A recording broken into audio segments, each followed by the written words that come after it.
Sneakers and Cleats, the podcast.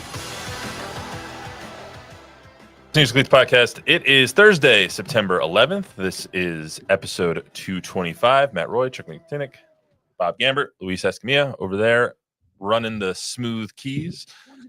Subscribe to the YouTube channel, News 4 Fox SA. Download, rate, review the podcast version if you are so inclined. We have a lot to get to. Spurs hosting a fan tryout, I guess. They want to vet some people for their special fan section. The Cowboys have lost a corner, and it's a corner they've lost before. And our TNL preview, South San and John Jay. But I do want to start with the most important thing we'll get to today, which is a moment of silence for the 24th anniversary of one of the darkest days in our nation's history, 9/11, 2001, excuse me, where 2,977 people died in Virginia and Pennsylvania, and of course in New York City, 2,753 of which died in New York, 353 different fire department representatives.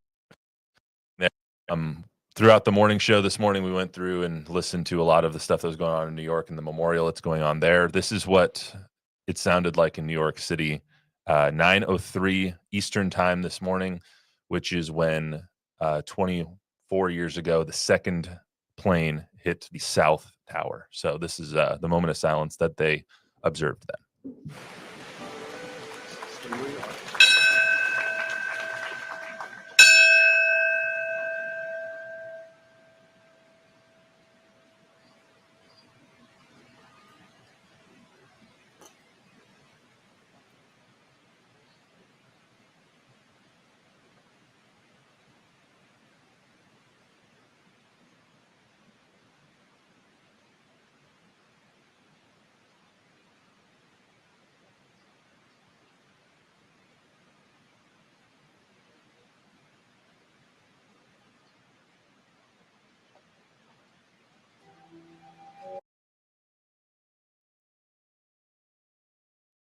Sorry, it's too long of a silence. Rudy Giuliani was there.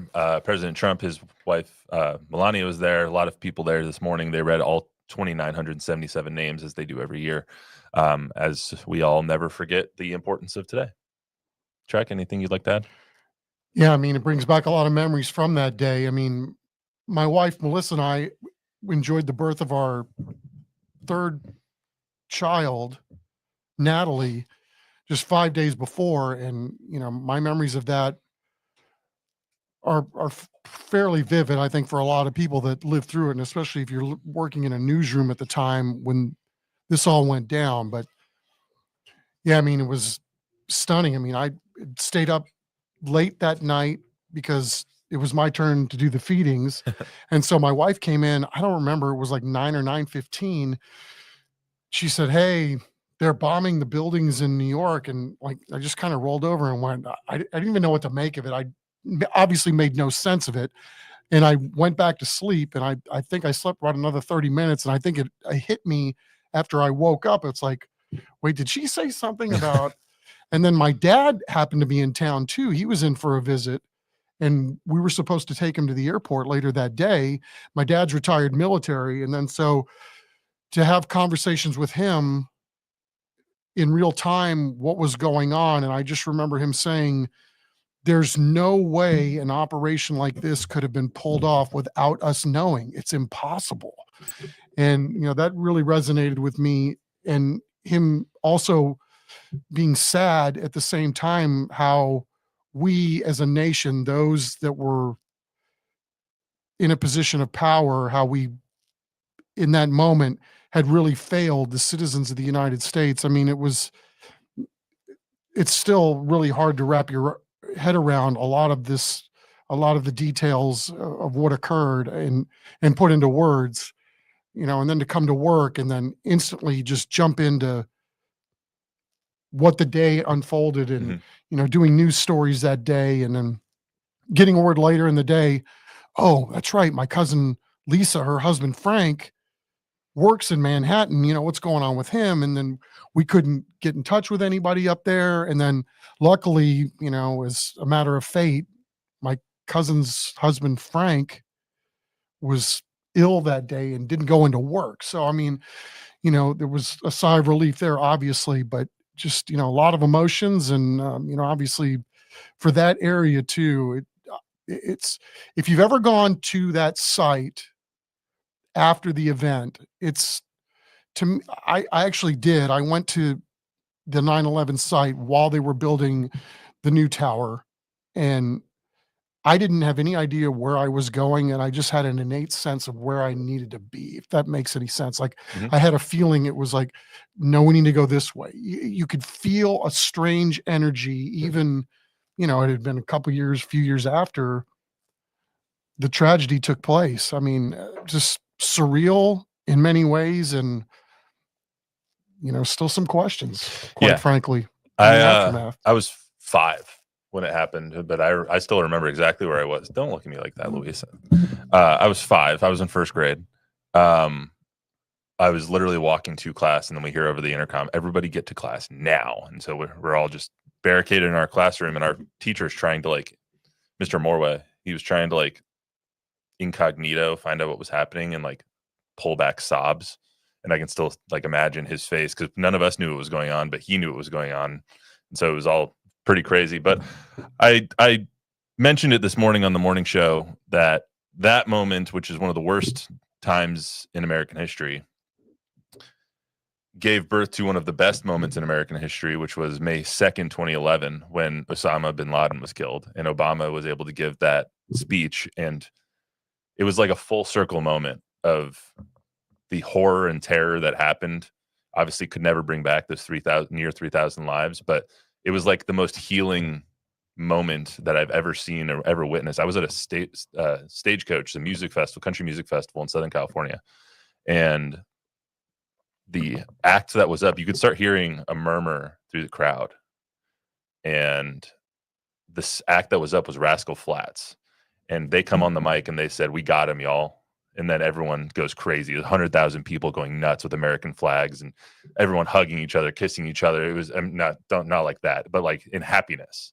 And it was just like the most healing moment that I could ever imagine. And then you see people, retired military, first responders, crying and just so happy that it's over. It's like this reign of terror is done that they've dealt with for 10 years.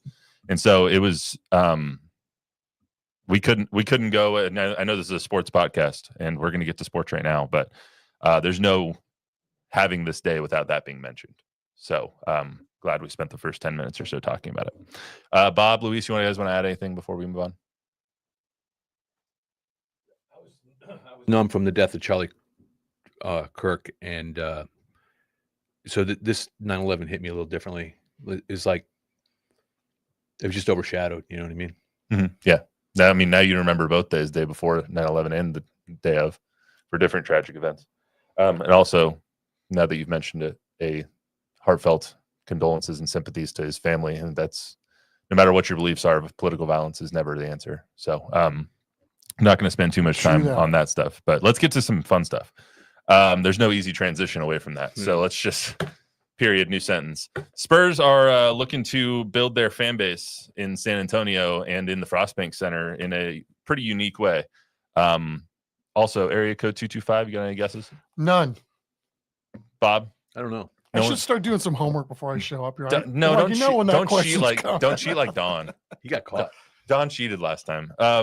It's Louisiana, Baton Rouge. Oh, Red Stick. Nice. Baton Rouge, Louisiana, separated from the 532 back in 1998. Always a nice stop right before you pull into New Orleans on I-10. Yeah, so the Spurs are holding tryouts on Sunday for superfans that they want to be in a specific section of the Frostbank Center. I believe it's right behind the visitors' basket. For all home games. It's loosely modeled after Wemby's favorite team, Paris Saint-Germain, the European soccer club in I'm forgetting the league. It's not La Liga. I'm a dumbass for forgetting the league, but it's a French soccer league out there. I hope you're not asking me. No, I wasn't going to, because I knew you wouldn't know, but I know it, and I'm forgetting it for some reason. But anyway, so somebody in the chat know? Yeah, I'm sure I can look it up. Bob and Luis are holding back. I know they know. Yeah, Bob's. I can't believe people like go and watch people play soccer. That's crazy. Football. Luis might know. Yeah. Anyway. You know what's crazy being a Browns fan? Okay. Oh, hey, No, hey. I agree. It ain't easy. So, in short, Wembanyama and the Spurs are looking for some high-energy fans who can commit to attending at least 75% of the team's home games and are willing to participate in chants and rituals and be named this certain group, which they haven't come up with the name yet, while all supporting with passion and respect. There's a $999 membership cost. To be in the new club, it comes with privileges such as discounts and a chance to meet surprise special guests. However, it doesn't give you tickets to the games. You still have to buy tickets.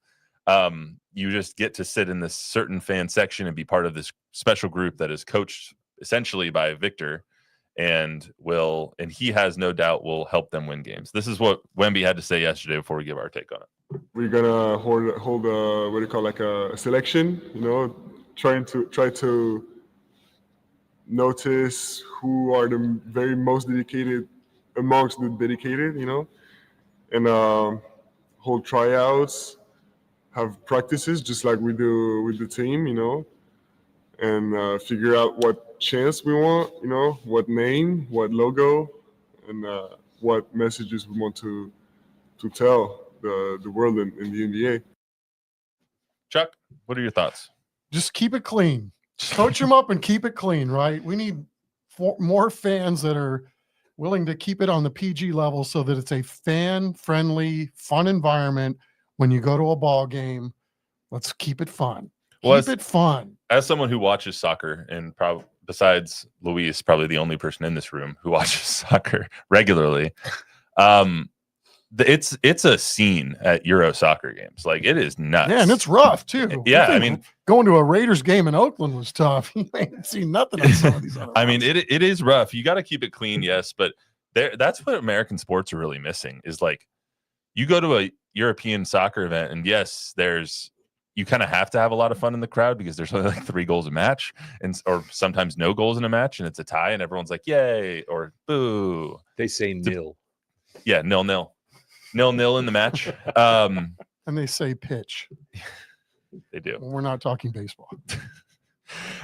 So, I mean, it looks like they're having a lot of fun. I've never been to Europe. I've never been to a European soccer match. But it looks like they do it right when it comes to fandom, when it comes to the sheer, not vitriol, but passion that comes from those fans. And they're able to have a bunch of chants. And anyone who watched Ted Lasso knows kind of the Jamie Tart, and those kinds of things that you're able to kind of have during a European soccer match. So if that is what happens at Spurs games, I am all for it. That sounds like a whole lot of fun.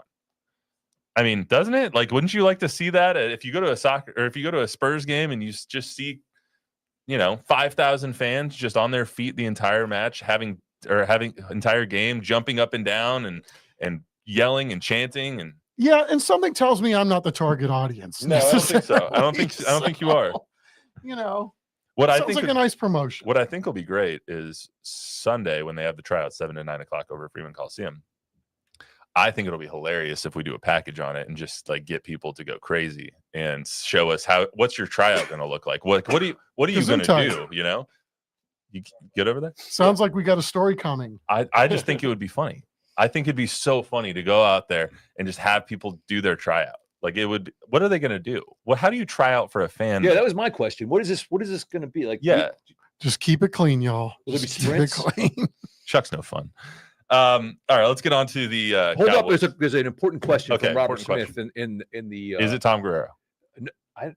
Tom, are you there? Oh, it's Robert. All right, Robert Smith. He said, "You can see why did we get rid of the silver dancers again?" That's a question I've always had. Why did they get rid of the silver dancers? I don't know that answer. Think about the time we were in and the hashtags that were going around. That's why they canceled the silver. When did they cancel the silver dancers? Yeah, when did they? I mean, it was the height of Me Too, right? Yeah. Oh, that would make sense. Yeah. Anyway, destroying the dreams of a lot of girls that like to. This is a really wide-ranging podcast. Yes. Let's get to the Cowboys. I don't know what we can delve into there. Deron Bland is going to be out Sunday for the Giants, or against the Giants. Could miss multiple weeks with a foot injury. He missed 10 games with a foot injury last year. Luckily, it was to his other foot. I don't even know if that's luckily. Coincidentally, it was to his other foot. What's the panic level? I don't know. I see memes all over the internet right now with the bat signal going up, and not everybody, but some that want to see Stephon Gilmore signed. I thought it would be pretty cool if that were to happen to kind of fill the gap. Yeah, sign a 36-year-old. Hey, so what? I mean, the last time we saw him, he could play and play well. So, I don't know what it would cost him to get a Stephon Gilmore. I think they're going through that right Probably now not with much. Clowney, but I don't know. I mean, it's week 2. I don't want to be pushing any panic buttons, but of course, having said that, if the Cowboys find a way to lose Sunday, I think there will be definite reason to panic if they lose to the Giants at home. I mean, Dak's really, really good against the Giants, historically great against the Giants. So I don't think they lose, even without Deron Bland. However, I think there's definitely reason to panic. You have 2 highly paid cornerbacks, and they never play together. They can't stay on the field for more than a game or two and play at the same time. Like, you're paying more than that, almost $50 million for 2 guys on Bland who cannot stay on the field. And it's like, now that you just gave Deron Bland that money, you're at least signed up for this for 2 more seasons. It's like, he had 1 good year, and now you're giving him $26 million a season for the next 4 years, and he can't get on the field. Well, to It's a be fair, problem. he had a good rookie year too. So he had He one had 2 good electric years, and he's had 2 2 bad years. 1 injured and 1 not great. Well, agree to disagree on that. I mean, I think he's had 2 phenomenal years. That's why they paid him. But to your point, I mean, it's a concern that, yes, now that's 2 years in a row, you have a player with a foot injury. But again, this is going to happen during the course of a very long season. And if you look at the Giants injury report, they had more guys sitting out on a Wednesday than what the Cowboys had. So this is the way it has to be, right? You pay your very best players. The hope is that they can all stay healthy. The reality is, how many of them actually do? But it's just not a great look for a guy who's now your 4th highest paid player on the team, and already missed 10 games with a foot injury last year. And now in the second game, before the second game of the season, he's out with another foot injury. Well, I mean, To the different are foot. you blaming Deron Bland for playing hard and getting hurt? I mean, that's I'm not blaming him for getting. That's the I'm not caveat. blaming him for playing hard. I'll never blame It's anyone football, for playing and hard. this is what happens. Yeah, it just seems that there's players that get hurt more than others. And if I was a fan, I'd be like, oh no, we let Micah go to pay this guy. And sure enough, he's injured by week 2. So, I mean, that's what would go through my head if I was a Cowboys fan. Plus, corner's already a really big issue for them. Kyer Elam got smoked on a lot of by what's his name, the third receiver over Jahan Dotson over at in that Eagles game consistently. And Andrew Booth has been a journeyman for a reason, and you don't know what's behind them. Kalen Carson hasn't been that great, so now you have one of those guys starting as the outside, and the other guy, Andrew Booth, probably being thrust into the slot, and you have a really big concern in your secondary. Well, they are going to have to get some pressure. That's usually the key, really, to a lot of defensive backs' success. So we'll see what happens. I mean, I think both teams are a little nicked up to begin the season, but so are a lot of other teams, right? I mean, nobody's ever going to be 100% whole, more than likely. And show me the ones that are the most healthy at the end of the year. Those are probably going to be the ones that are in the playoffs. And then not only that, make deep runs. Speaking of getting pressure on the quarterback, they brought in Jadeveon Clowney. Yesterday, he left without a contract. Should they kind of pony up and get him on the roster? So I guess it depends on what the Cowboys really think of him. And it sounds like they think a lot of him to get to this point, right? I mean, you could say, well, he's a little long in the tooth. He's this. There's a reason why he's sitting on the sidelines, all that other stuff. That would all be right. But he still had 5.5 sacks last year. He's got 58 for his career. He's another wide-bodied guy that can still move around a little bit. And he'd be an excellent rotation player, I think, if they could sign him. But to Schottenheimer's point, which is, it takes 2 to tango. I mean, we don't know if there are other teams that are also courting Jadeveon Clowney, or at this very moment have now created some leverage because they know that the Cowboys can sign him. What does someone being long in the tooth mean? It means that he's old. And Yeah, I didn't know that. I know that. Realized that would be the pot calling the kettle black, calling somebody old at any Pot stage calling of the their kettle career, football or otherwise. But yes, in terms of his football career, he's seasoned. I should have said Seasoned. that. Okay. Seasoned. Not See, long in the I tooth. honestly didn't know the expression, man. You use expressions sometimes, and I'm just like, I don't I know feel what like, that well, probably long in the tooth is something that maybe Bob would understand. I but definitely, yeah. I'm probably kinda surprised nobody you never else heard in the that. means. room. Is that because Bob's Shout long out in the tooth? Luis Well, and Luis's youth. I'm old. Yes, Yeah, you guys are not a very contemporary reference. You guys are I'll all give you that. You guys are all seasoned. We're all long in the tooth. You're all long in the tooth. All right, let's get to high school football here. So TNL top 10 for week 3. Brennan stays on top because they beat Smithson Valley last week. It was a hell of a ball game over at Gus that we had on TNL. It was kind of a cluster just because it was Cowboys opening night as well. But great game at Gus. It really was. And, I think we talked about it on the broadcast, right? I don't think we were going to be worried about either team long-term, win or lose. The way Brennan really stepped it up after the slow start was they just It's an avalanche. got that. That was a very good way of actually putting it. That came to my mind as well. But just the relentlessness and nobody quit, nobody gave up, nobody panicked, right? And then also too, Carlos Sanchez is top 10, looking pretty darn firm right now with his initial picks for the most part. I have a couple of issues that we'll get to in a little bit Okay. about a certain team that is not even on my first page here, which is a problem. So Brennan is now 2-0. They'll play Sotomayor Saturday, Ferris Stadium. Soto has never beat Brennan. They've only been around for 4 years, so they're 0-4. But Soto has been really close to winning a couple of games this year. I mean, they went, we'll get to it in a little bit, but they had a really tough game last week against Brandeis. Steele is 2-0. They're number 2 in our TNL top 10. They beat Reagan last week. So now Reagan's 2 losses are to our top 2 teams, Steele and Brennan. So nothing to sneeze at for Reagan.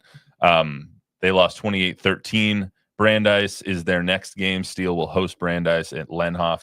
Steele now has 23 regular season wins total, consecutive. Wow. Over the last 3 seasons. That's nothing, or 4 seasons technically. Especially because of who they schedule early on in the year, right? They're never scheduling the quote unquote sisters of the poor. Yeah, never scheduling cupcakes. Harlan is number 3. They defeated Madison 28-24 last week. Your Madison Mavericks are pretty frisky this year. They have been, Peterson. right? Yeah, absolutely. Yeah, they're playing a lot better than they were last year. They got a receiver over there. It's pretty good, don't they? Yeah, Jordan Clay, pretty damn good.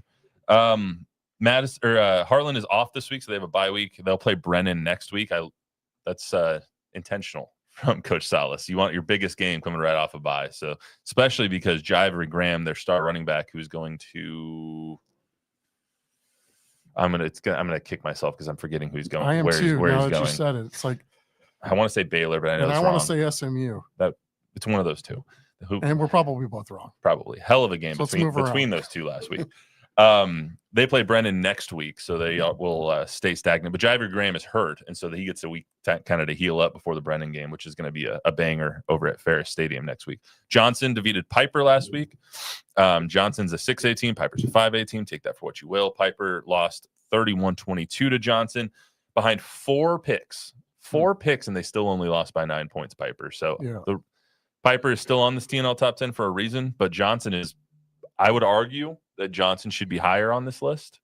But we'll give Carlos his grace here. But Johnson's a very good team and can make a run. Yeah, we saw them week 1, and I just, we talked about it last week, right? You love that they're good, but you love that they've thrown it out there. Like, a run of the state championship is within the cards, we feel like. Yeah, number 5 is the New Braunfels Unicorns. They won the worst bowl last week. Not worst as in WORST, WURST. I don't think you needed to explain that to anybody up in here. In here? Some people listen from other places. We have international listeners. Okay, that's true. What about the people in Paris that tune in for Wemby? If then they're continuing to listen. Fair enough. First of all, thank you. I stand corrected. Anyway, they New Braunfels won 41-15 over Canyon last week. They played Del Rio in Del Rio. We might be sleeping on them a little bit too with their quick start. New Braunfels are really good. Plus, they just destroyed Jay last year in the playoffs. Like Brad Mulder's got those guys cooking. So Smithson Valley falls to 6. It's a pretty far fall. Carlos. Okay. Well, I mean, that would be fair. I would put that a little higher. It's not where you start, it's where you finish. I guess so. Last week they lost to Brennan. Obviously, they play Madison this week, 7:00 at Ranger Stadium on Friday.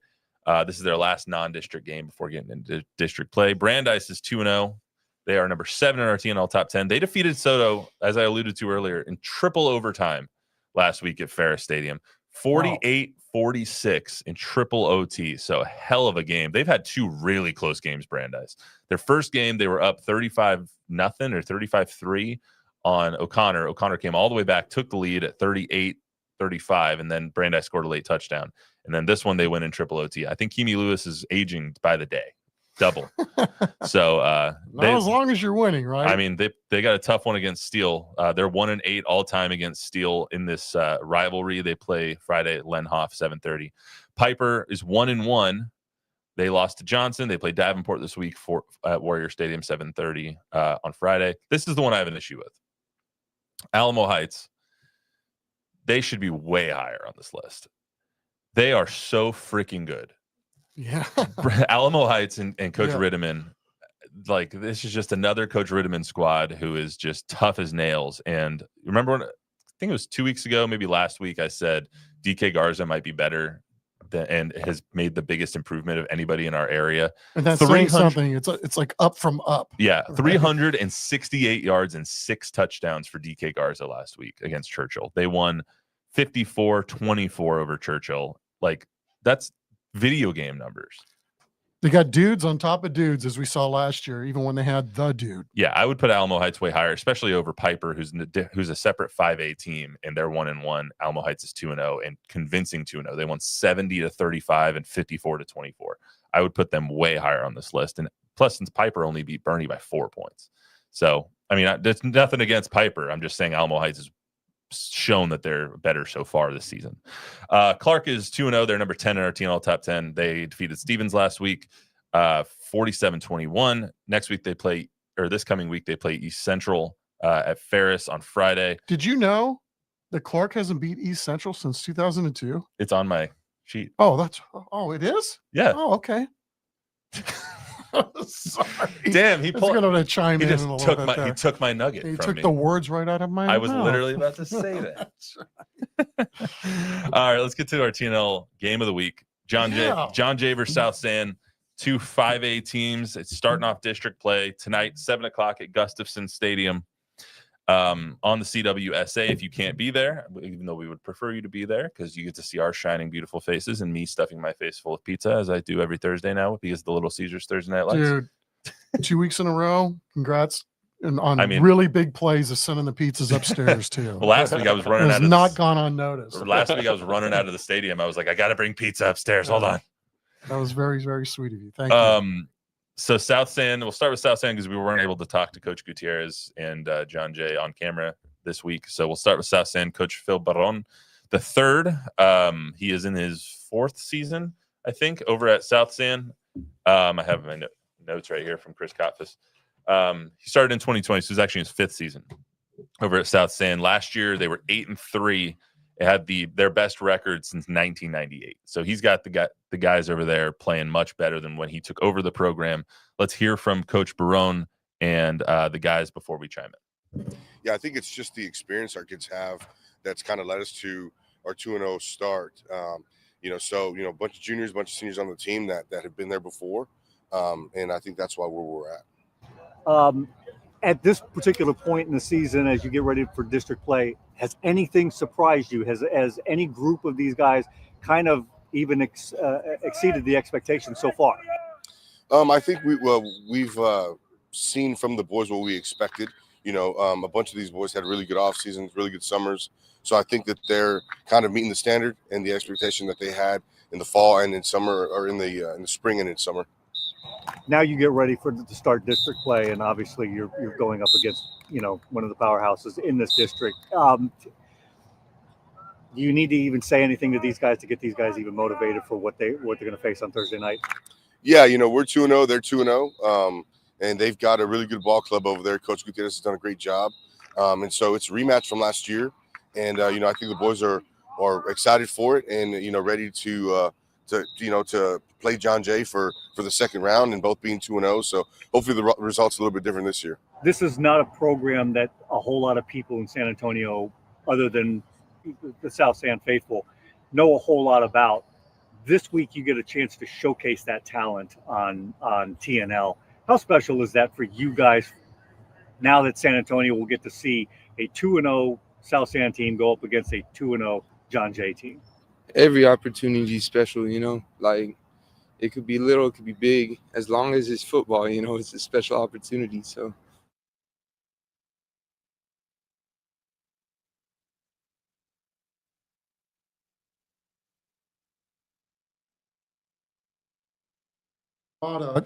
Can't wait to watch him play tonight. Coach Barone tells a great story about him where he was in middle school and he said he was so tiny. He comes up to Barone and he says, "I'm going to be your quarterback someday." And Phil goes, "Yeah, sure, buddy. You can be the B team guy for now." And he said that kid has worked every year, gotten better and better and better, and just loves everything about that guy as his quarterback. And, guy called his shot and here he is. So it's going to be a fascinating matchup tonight because both coaches really, really enjoy each other's company. They go back a long way. Of course, and a little running back from there. And, Gary's been at Jay for 1,000 years, it seems like. 2013, yeah. And these guys win, man. They win. And both of these teams are really, really good. Jay's a little bit smaller than they have been. They're a little younger than they have been, but I'll be doggone if they don't find a way to win down there at John Jay. I think in an honest moment, Coach Gutierrez would say that this team, not that this team is worse, but this team is a slight step back from the teams of a couple of years. I mean, you look at the team he had 2 years ago with his son at quarterback, and they were one of the best 5A teams in the state. Or excuse me, they were 6A at that point. They moved to 5A last year. And last year they were right there to win that district with Southwest, but Southwest was one of the best 5A teams in the state. And there was a reason because of the two hosses that they had on the outside and the skill position. So, and Coach Franco's son, obviously, as the quarterback. So you look at them this year, and right now, maybe they're not at the point of continuity that they were over the last two seasons at this point.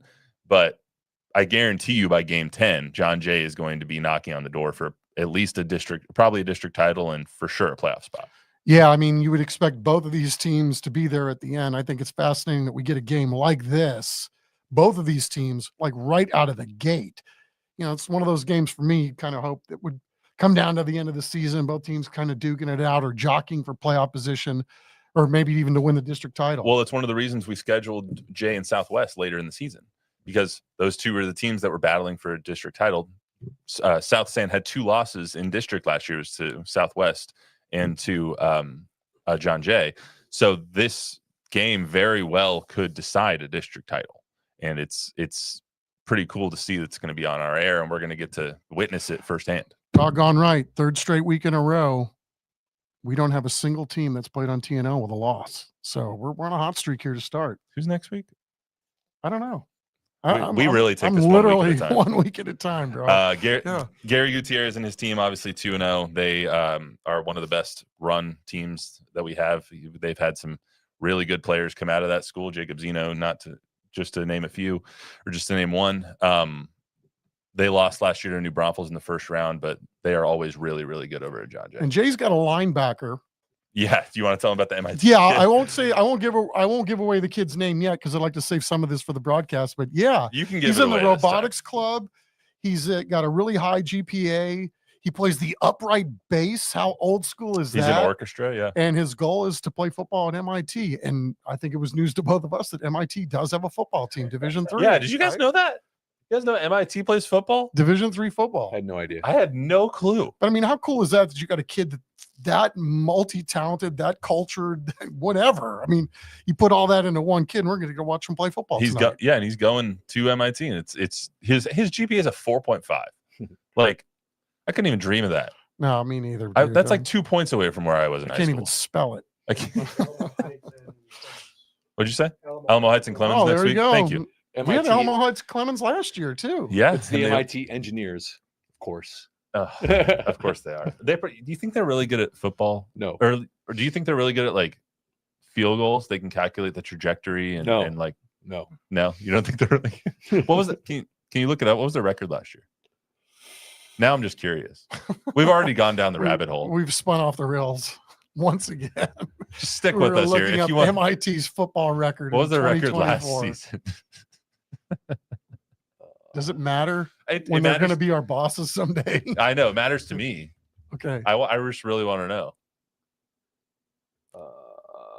Leave it to Bob, Come on. digital director over here. Come on, Bob, you're the internet guy. They call you Cyber Bob for a reason, dude. I'm gonna start looking it up, and it's gonna be way faster than this. I know. You kids in your All I get internet is Ohio savvy. State. You kids in your interweb. Yeah, you kids in your intraweb. Oh my God, I'm not finding it. How do you not? You're on Google search. That's the reason. They're blocking you. Overall, 8-3. Oh, look at that. They can Wow. play too. Of course they're good at football too. What are you talking about? They were 3-6 last year. Didn't I don't even know what he's looking at. even play 10 games. 8-3. Had to study. All right, maybe it is 8-3. One of us is right. They're either good or bad. It's anyway. This is off the rails. Let's get out of here. You getting ready to Let's- play Creighton? Is that the Tune us Creighton logo I see from there? No, that's not great. I thought that was a Blue Jay. I saw. No, that's red. I don't know what that is. Is it really? Wow. Oh my maybe I God. get my eyes checked. All right, you need a nap. I need a nap. Yeah, me too. That's all we got Me for you too. today on the podcast. Remember to tune in tonight, Jay versus South San on CWSA. It's going to be really fun. We also stream it live on our Facebook pages and our YouTube pages, right, Bob? Yes. So helpful. On the internet. That's all we got for you today. Remember, download, rate, review, subscribe. Tune in tonight. Give us a tell a friend, tell an enemy. We will be back on Monday. We'll see you then.